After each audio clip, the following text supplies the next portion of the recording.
Gujarat news નજર કરીએ સમાચાર પર।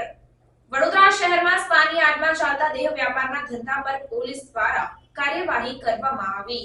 માનનીય પોલીસ કમિશનર નરસિંહ કોમર તથા સંયુક્ત પોલીસ કમિશનર મનોજ નીનામા નાઓની સૂચનાથી તેમજ યુવરાજસિંહ જાડેજા નાયબ પોલીસ કમિશનર ક્રાઇમ તથા H.A. રાઠોડ મદદનીશ પોલીસ કમિશનર ક્રાઇમ નાઓના માર્ગદર્શન હેઠળ શહેરમાં ચાલતા દેહ વેપારના ધંધાને નેસ્તનાબૂદ કરી ધંધો કરાવતા હોય તેવા તત્વો વિરુદ્ધમાં કાયદેસરની કાર્યવાહી કરવા સારું પોલીસના ઉચ્ચ અધિકારીઓ દ્વારા જરૂરી સૂચન અને માર્ગદર્શન આપેલ હોય, જે અંતર્ગત doctor B.B. Patel police inspector AHTU નાઓએ તાબાના માણસોને સૂચના કરતા AHTU ટીમ વડોદરા શહેરમાં પેટ્રોલિંગમાં હતી।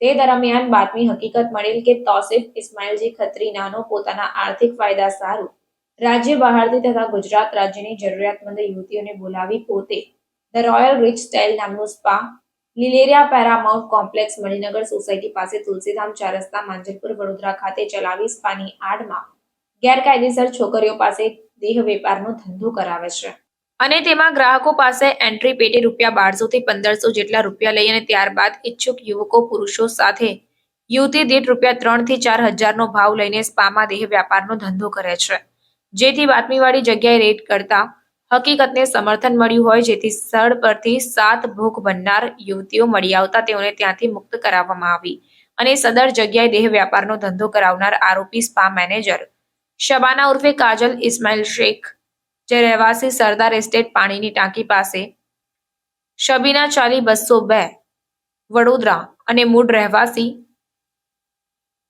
નયાનગર માહિમ લિંક રોડ રહીઝા હોસ્પિટલની સામે માહિમ વેસ્ટ મુંબઈ મહારાષ્ટ્ર તથા નહીં પકડાયેલ આરોપી તરીકે સ્પા માલિક તોસિફ ઇસ્માઇલજી ખત્રી તેમ જાણવા મળેલ છે, જે બંનેની વિરુદ્ધમાં કાયદેસરની કાર્યવાહી હાથ ધરાઈ છે। રિપોર્ટ નઝીર શેખ સાથે કેમેરામેન આરિફ સૈયદ, વડોદરા।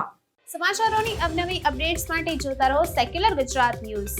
સાથે સેક્યુલર ગુજરાત ન્યૂઝ ચેનલને લાઇક, શેર અને સબસ્ક્રાઇબ કરો અને બેલ આઇકોન દબાવીને સમાચારોની ઝડપી માહિતી મેળવો।